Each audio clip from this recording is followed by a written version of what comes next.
Right, good afternoon, everybody. Hello, hello, hello, and welcome to the second of our writing streams. So, I am, I guess I should say, have been busy writing all week. Since I last joined you on Monday, and I am up to 5,071 words. So that's not too bad. I'm happy with that. And what I'm going to do first of all is I'm going to reread chapter 4, because this is how I usually work, that before I start my writing session for the day, I will always reread what I wrote yesterday, because it just sort of gets my head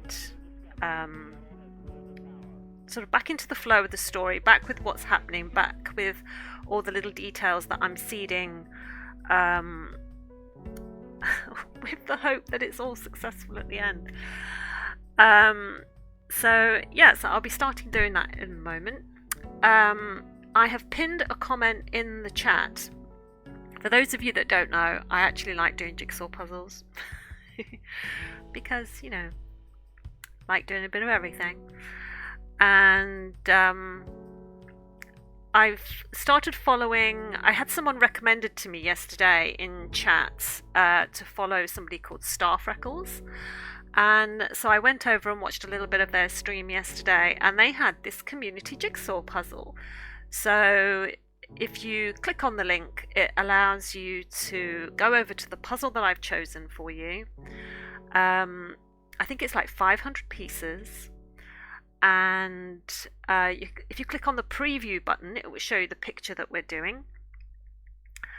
You can zoom in, you can zoom out, and I think if you lay more pieces than other people, that puts you at the top of the leaderboard, and so it sort of keeps track of who's placed the most pieces and things like that. And it's just something fun that you can do either while you're listening, or if you don't want to do it, you don't have to do it, but it's there. I thought it was a fun thing. I had great fun yesterday. So I thought, well, I'm going to have that for my stream too. So it's there if you want to do a jigsaw. But if you want to write along with me, if you've got your own writing project, then I'm happy to have you writing along as we go. If you are doing a writing project, stick it in the chat. Let me know what you're working on. Otherwise, I am going to set a timer for 15 minutes on my phone. Hang on. I can remember how to do that. And we'll get writing for 15 minutes. I won't talk during those 15 minutes generally. I'll just work on the writing, and at the end of those 15 minutes I'll come back, I'll check to see if there's anything happening in chat, and we'll have a little bit of a chit chat. And if anyone's got any questions, don't hesitate to ask. Otherwise we'll just keep on writing. I'd like to try and get, again, roughly about 1,000 words today. I've been trying roughly to get about 1,000 words each day. Some days I have, some days I haven't, but I've always sort of tried to catch up. But yes, anyway, here we go. 15 minutes started.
Cool, that scared me.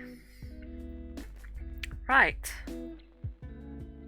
So, let me just finish writing that sentence.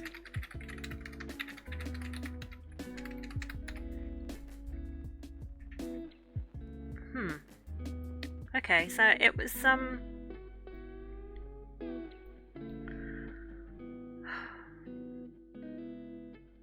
know what that was. Yeah, I kind of knew where the scene was going to start because I'd kind of left it yesterday at a place where I felt it would give me a good jumping off point for today. But it's still difficult, right? Because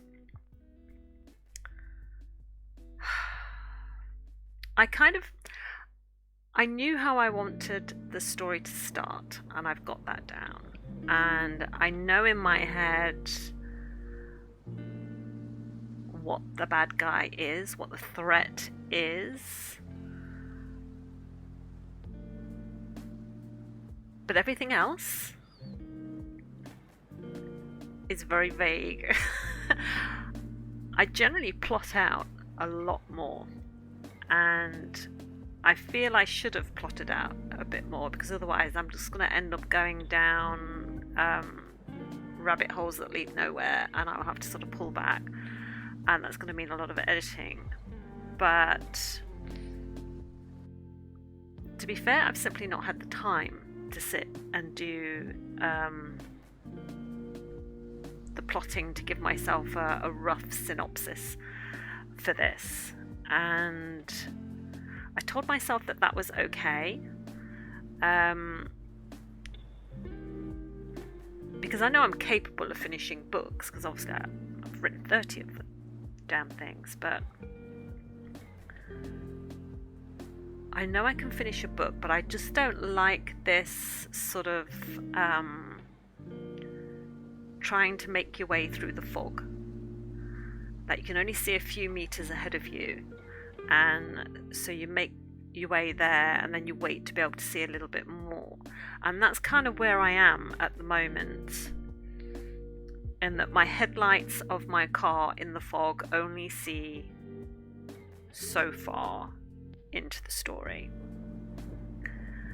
And obviously, because I'm still right at the beginning, I'm still sort of trying to establish everybody, and that is sometimes a hard thing to do in an interesting way, because I don't want the readers to get bored, right?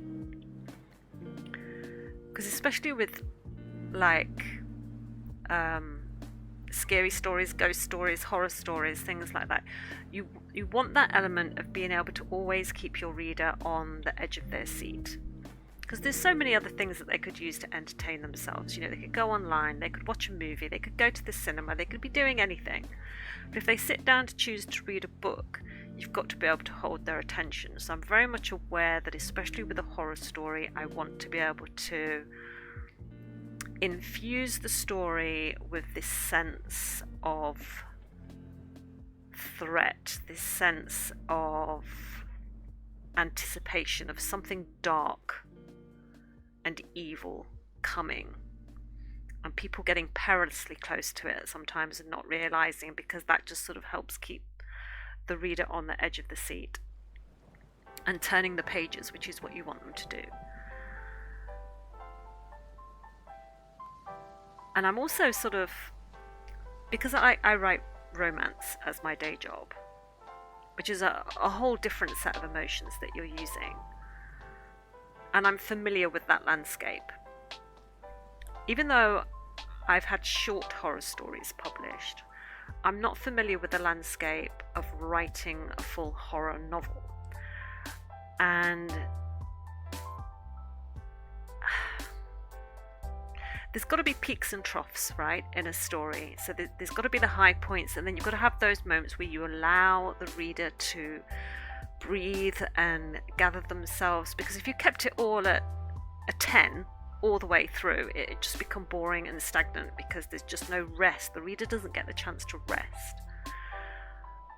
But in those moments where you want them to rest, you also kind of need to keep them interested. So I'm just sort of struggling with that little bit at the moment. I've got the character that I'm using at the moment in a place where the reader knows that there is threat, but the character doesn't know.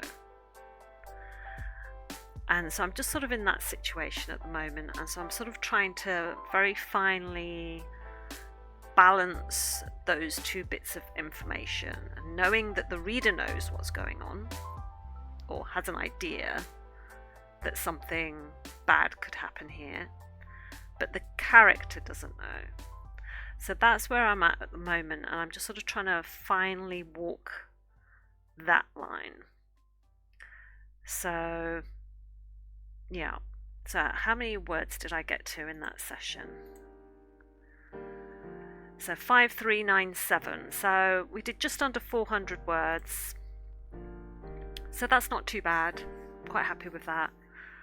Not bad for 15 minutes actually, 400 words.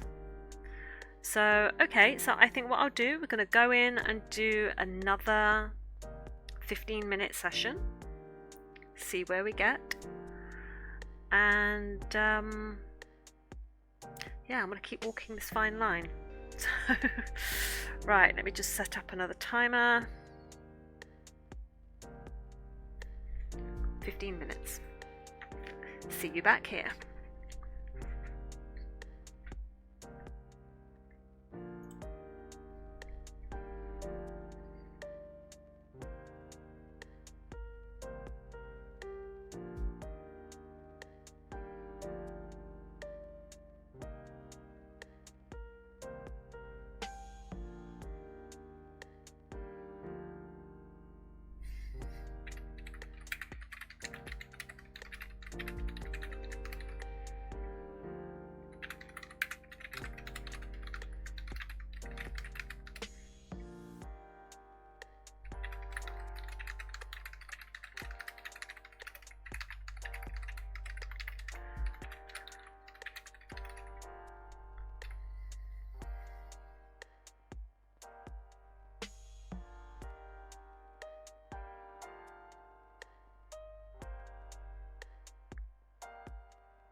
Discovery's 4 computers now have primary control of critical vehicle functions.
stuck.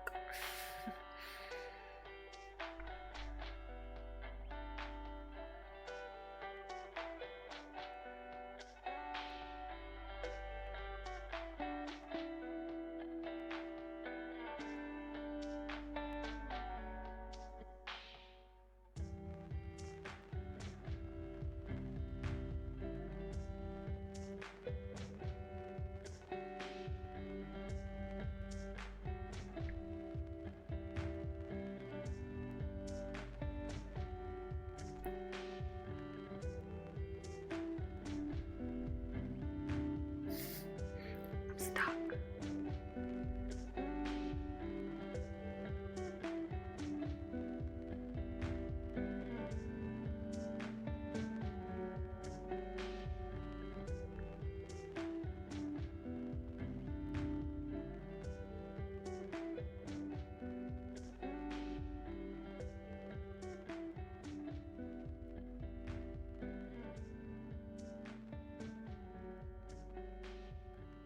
It's really awful when you get these moments. Do I have to peel something back? Do I have to move back? Do I have to delete a lot? Or do I try and just push on?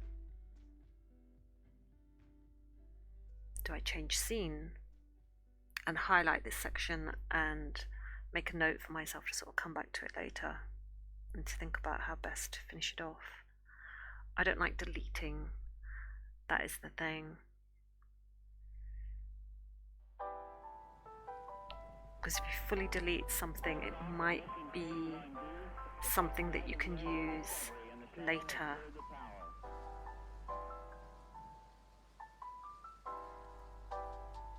There's usually diamonds amongst the rough. That's just something that I know from past experience. That every time I think I'm stuck, it just means I need to look at it from a different viewpoint.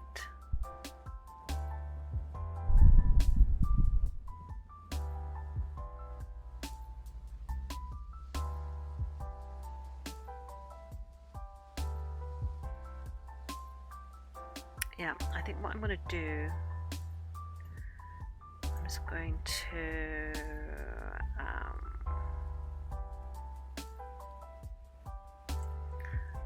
comment.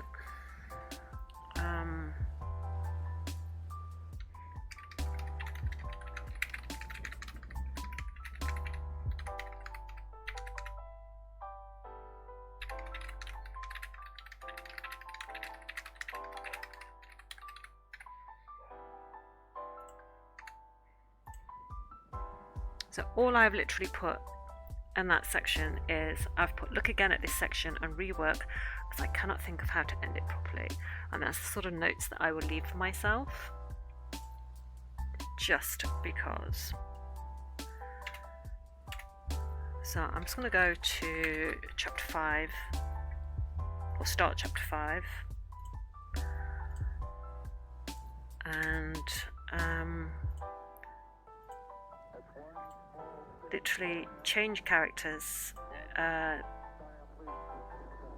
change the situation and start with something fresh, because moving on, moving forward with the story, getting to a section that's different, then might open up this past section where I got stuck, or where I can see the clue or something.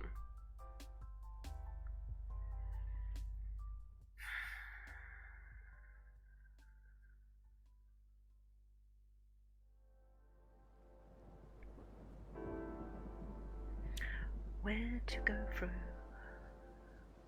from here? Where to go from here?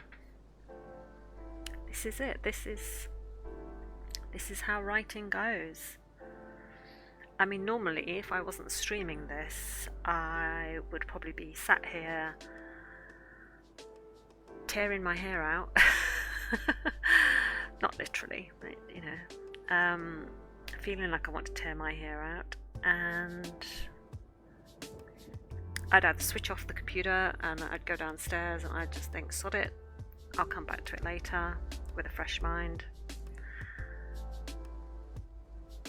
But I wouldn't have achieved the word count that I wanted to for the day, so I'm sticking with it because I want to achieve the word count, and I have so much writing I've got to get through in the next few months, and it's just,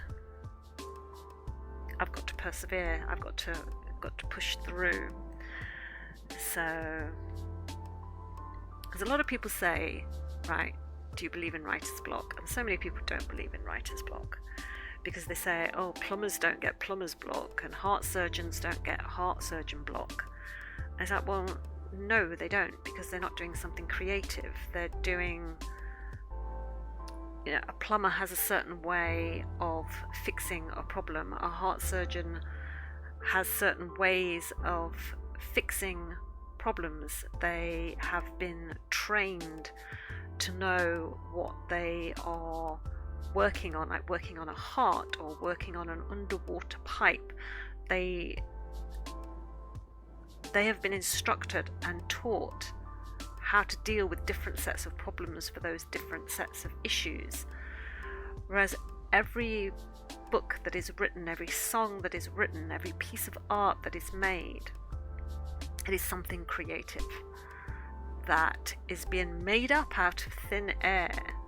No one has written this book before. No one has written this story before. So I don't have the training for this story, for any story that I write. And it's so I do believe in writer's block, because sometimes the creativity can get blocked, and I feel that's what I have at the moment with this section here. I was reading, I know I should be writing here. I'm meant to be writing in this section. The timer is probably going to go off in a minute, but I was reading, I belong to, there's a writer called Chuck Wendig, and I get his newsletter, and he sends quite a regular newsletter, but I like him because he writes the sort of things that I like to read, very sort of speculative, dark, fantasy / horror.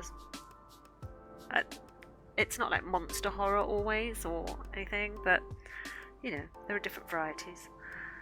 And he's very funny. He's naturally really very funny. I love watching interviews with him, and so when his newsletters arrive, I always read them quite intently. And there was something that he said in his newsletter, the one that we just recently got, about how when you're writing a book, you have this vocabulary. You have a vocabulary of words that you as a human know. And when you write a book, you carefully select which word you want and which order you want. And each word, I told you my timer would go off. Each word is like a brick. And you're placing one brick in front of each other. So one word in front of each other. And these bricks all together are making a pathway. And you don't know where that pathway is going. And it was such a good way of describing the sort of creative process that it really sort of hit home with me, because I was like, well, yeah, every human on this planet has their own individual vocabulary depending on how they were raised, what they've been exposed to, which is why people can write so differently, because everyone is, has a different life experience. And so I feel at the moment, even though I have a variety of bricks to choose from, none of them want to get into line at the moment. None of them want to create a path for me at the moment. But I think it's good to show this moment, right? Because a lot of people think writers just sit down at the computer and they tippity-tappity away on their keyboard, or they dictate, or however they do it, and it's as easy as that. And it's not. not. Sometimes it is like getting blood from a stone, which I know is a really overused simile, but it is so apt. So, as cliched and stereotyped as it is, I'm using it. So, you know, I'm just looking at how sunny it is outside. It's coming through my black outlines behind me. It's so nice out. I've already been out for a walk with the dog.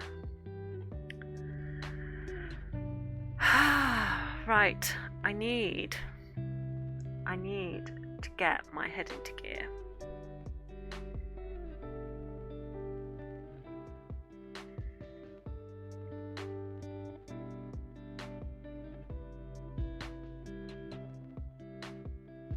I think I'm going to go back to my main character because this last chapter was in a different character's head. So I'm going to go back to my main character, I think.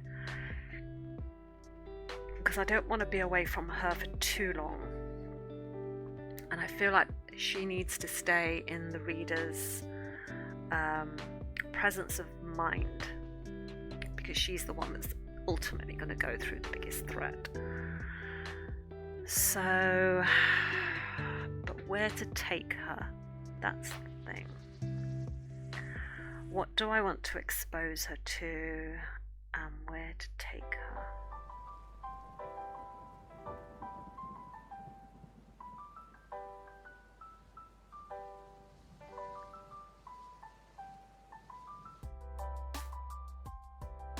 The other thing I have is that obviously because I'm streaming this, I've got some background music going on.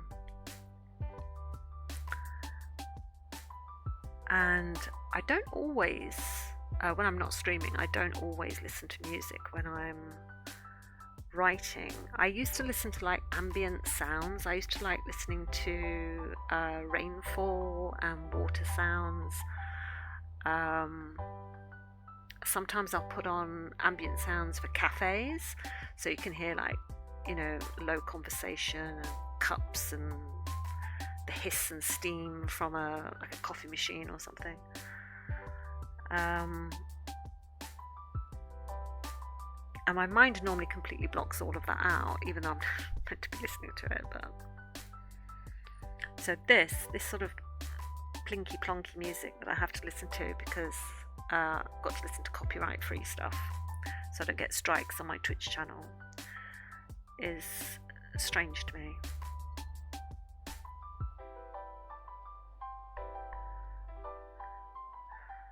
Right, okay, so main character.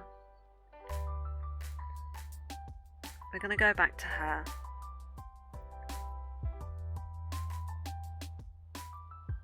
What am I going to do to her?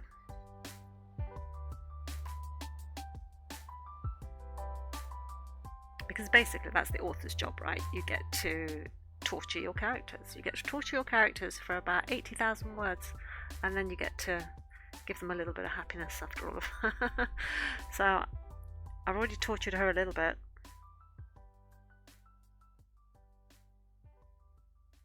How now, brown cow?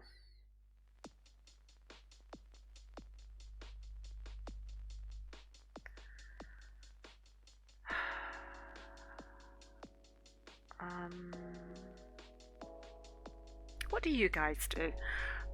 If you're watching this on YouTube later, or however you watch it, whether you watch it on Twitch later or YouTube, and you write, how do you get yourselves out of these sort of situations where you literally feel stuck?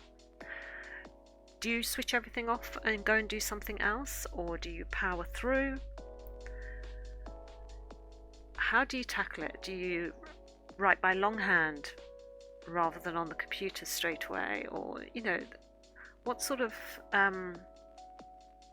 tactics do you use to do this?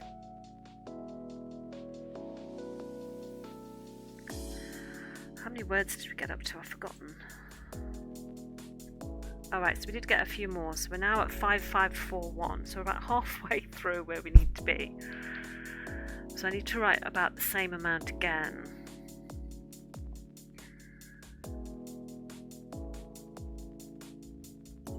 progress is progress, right?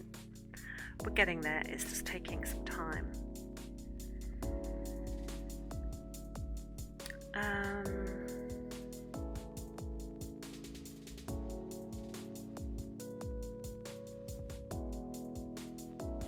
Okay, I think I might have an idea. So I'm going to set the timer for 15 minutes. I'm going to go into this vague idea of a scene that I have and just see where it takes me and remind myself this is a zero draft. So I'm just shoving sand into the sandbox right now. So it doesn't have to be pretty, it doesn't have to make sense, it doesn't have to naturally flow. I can tidy this all up again later, because it's certainly not going to be tidy right now. Oh, hi Jamie. I normally simplify it so much, doing ABC, like A, man walks, B, man trips, C, he gets back up. Then do how he gets from A to B, like how he trips. Yeah. So doing like almost like bullet point choices and then breaking that down into even smaller points. Okay. Right. Okay, I mean that is basically what I'm going to do. So I'm literally going to have my character, my main character. I think I'm going to have a start investigating something now and just see where that takes me and takes her and hope for the best. Right, so I'm going to set another 15 minutes and we'll go from there. Okay, see you in 15.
I was just correcting the tense there. For some reason I went from present tense into past tense.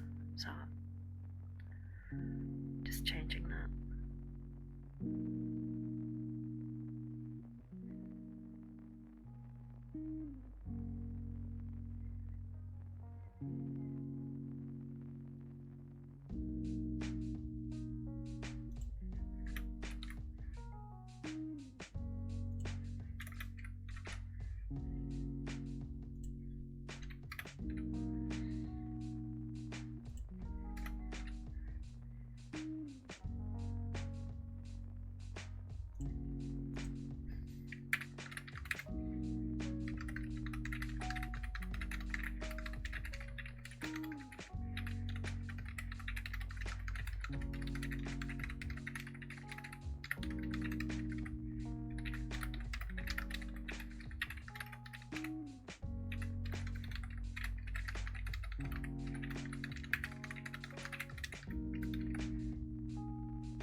Okay, so that went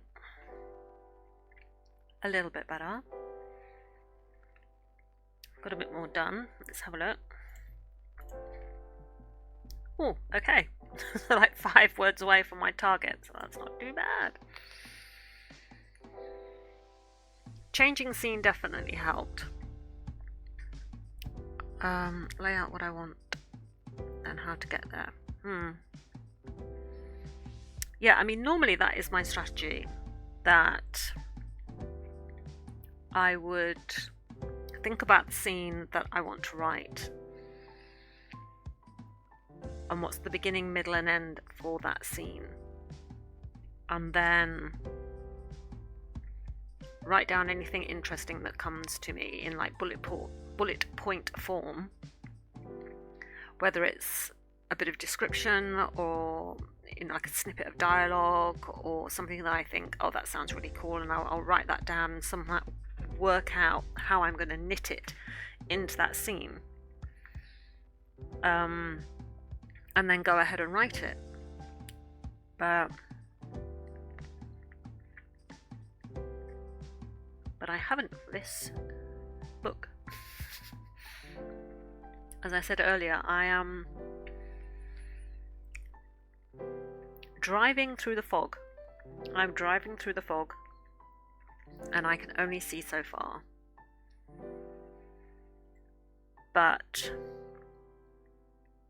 ending that last scene where I got stuck, admitting to myself that I got stuck, which can be a big thing to do as a writer, and changing the scene and starting on a completely fresh bit of the story, so that I felt like I was moving it forward again. So this bit came a little bit easier.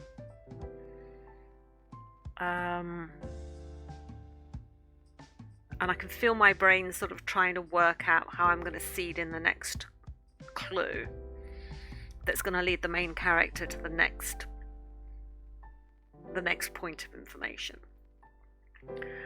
So it's really hard to sort of describe this without you guys knowing what's going on. Obviously, I'm trying to sort of try and keep that quite vague as well. So my brain's working overtime, sort of trying to work on the story and trying to work out how I can talk to you about it so that you pretty much understand what I'm going on about without me giving away plot and things like that. But okay, so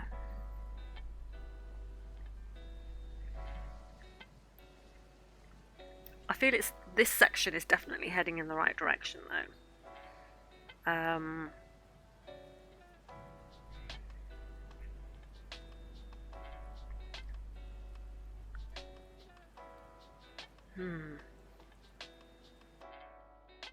I had that thing as well right at the beginning when I first started writing, that the story so far has been written in the present tense, and for some reason I started writing at the start of chapter 5, and I realised within those first 2 paragraphs that I'd started writing it in the past tense, and so I had to stop myself, go back and change it, and just go in and sort of change all the tense words.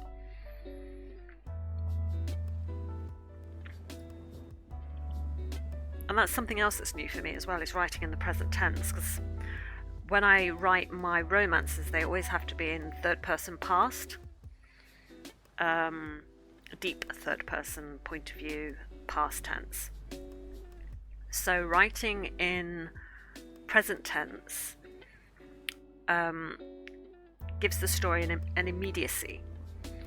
It helps put the reader right there in the story. So, and that's what I need if the scares and the whole thing with the evil is going to work. So I very quickly had to correct that. Otherwise, I just would have ended up writing the whole thing back in the past, and I'm sort of trying to train my brain into stepping into the present, so to speak. Because I was doing some writing this morning where I've got to come up with 2 synopses for a linked book, a duet, obviously, that I'm going to be writing for my romance publisher. And I was, in the synopses you write in the present tense, and I was really struggling with it this morning. I've been banging my head against my desk quite a lot already this morning, and I think that's why my brain has sort of fizzled out this afternoon in trying to work this out, because I've spent a good 2 hours already this morning wrangling with story and characters that did not want to behave or do what they were being told to do, and I kept coming to all these dead ends, and that was frustrating me, especially because I'd spent a lot of time on it yesterday as well. And when I came up to bed, I wasn't quite tired, and I sort of said to myself, you know what, you can work on that story a little bit more. And so I switched the computer on and I worked on the synopses again for about 45 minutes late last night, because I've got to nail them, I've got to get them right. And it just wasn't working. And I had to throw out an awful lot of words that I'd written last night. When I came to the document this morning, I literally had to strike it from the synopsis and rewrite it again from the beginning.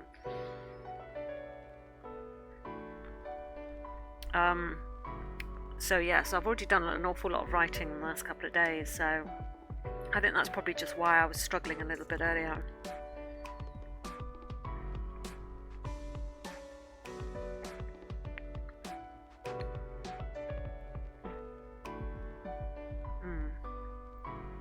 Okay, so I think I'm going to set my timer again, do a bit more, and this will probably be our last session for today, so 15 more minutes. Let's see what happens this time. Let's go.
Oh, suddenly lost the ability to type.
Welcome home, Columbia. Beautiful, beautiful.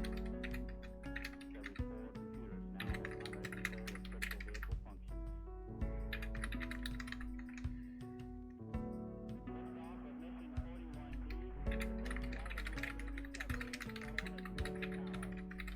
Discovery Houston, trim to ATO.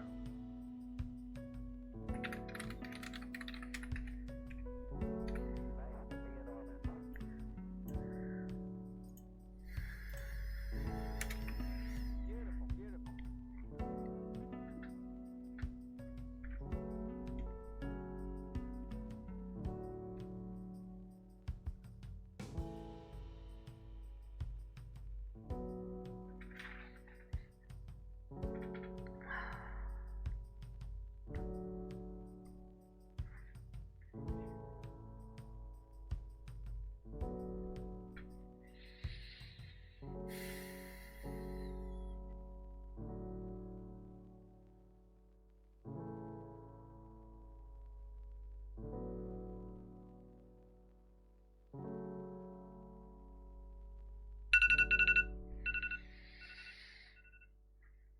Right. Okay. Okay. I feel like that scene is working. It's working in the direction that I want it to go. So, I spoke earlier about words being bricks and laying these bricks down to make a path. I feel like it's heading in the right direction with this scene. So that's quite good. I feel the direction is right. I'm not quite sure if I'm nailing the tension in the room. It's quite a tense scene. There's a lot of dialogue happening between two characters. And I'm not quite sure that I'm nailing their emotions correctly with each other and the situation that has occurred. So obviously this is something that I can make pretty later on in later drafts, but I'm aware of that right now. But if I do what I used to do, and that is stop, go in and edit it and edit it and edit it, I will never move forward. So I try and leave this Even though I know it has faults, even though I know that it's not perfect, I'm going to leave it because this is just the 0 draft. And again, I'm shoveling sand into that box. I will shape everything later. And that's just the way that I work. It doesn't mean that you have to work in the exact same way, but this is just the way that I work. And it is what works for me, even though obviously I had that big section in the middle where I was just like, oh no. But it does work for me eventually. I'm glad that I sort of stuck with it and sort of was able to let go of that one scene and just move on to the next bit and just see how everything goes. Right, let's see how many words we got up to. 6,399, so that's not too bad. So I've written about 1,400 words this session, which is about 400 more than I was expecting, so that's really, really good. So I'm happy with that. Let me make a note because I try and keep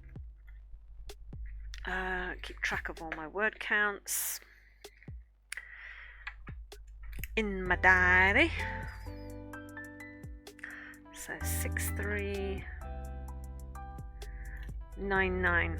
So the other thing that I do, I don't know if I've mentioned it before, but hang on, let me try and find a page that I can show you where I've done it before.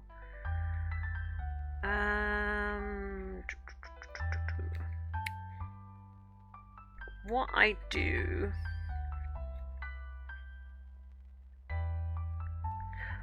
do, so like this is June of last year. Let me just make sure there's nothing personal on here.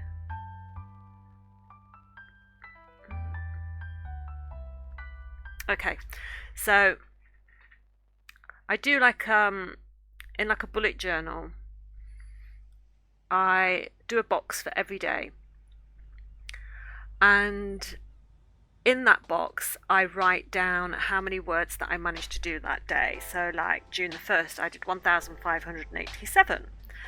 June the 2nd I did 1,771. From the 3rd to the 5th I was editing, so I don't count my word counts.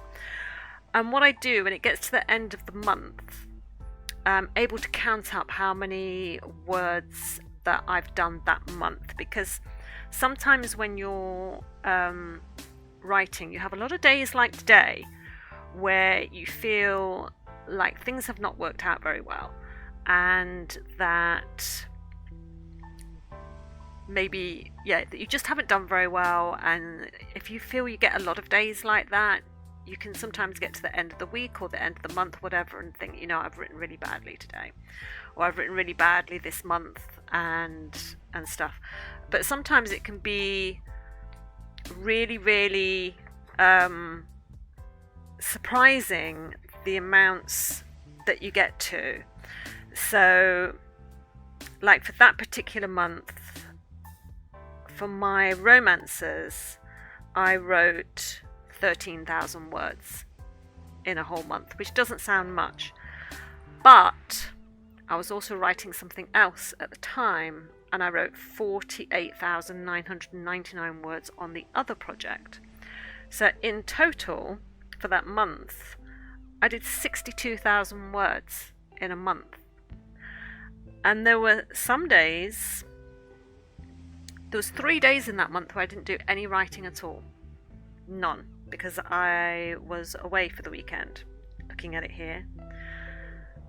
But it also allows me to go back and have a look and see what was my worst day, what was my smallest word count, what was my best day, what was my highest word count.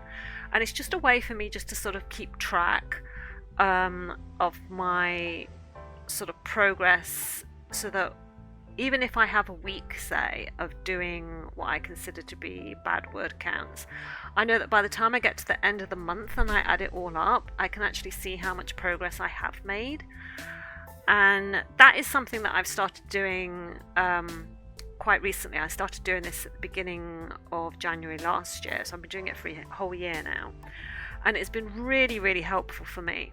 Really, really helpful, especially when it comes to setting future goals because I know what I'm capable of achieving. I know how much productivity I can create in setting those sort of goals. So let me just, yeah, I did write it down. Cool. Okay, so that's where I'm going to leave it for today. We will probably do another writing stream next Saturday, roughly about the same sort of time. In the meantime, I'll still be writing and working on this story every day. So hopefully I should be about another 6,000 words ahead of myself when we return to this project again next Saturday. In the meantime, I will be back here on Monday with an art stream at 9:30 as always. And yeah, thank you for joining me today. I'm sorry that there was a section in the middle where I literally just could not see the way forward, but that is the writing life, and that is how it works for me, and that's why I'm sharing this, so that people can see it's not dead easy. You don't just sit down at a desk and tap out a load of words, because it doesn't always happen that easily. Hi Faisal.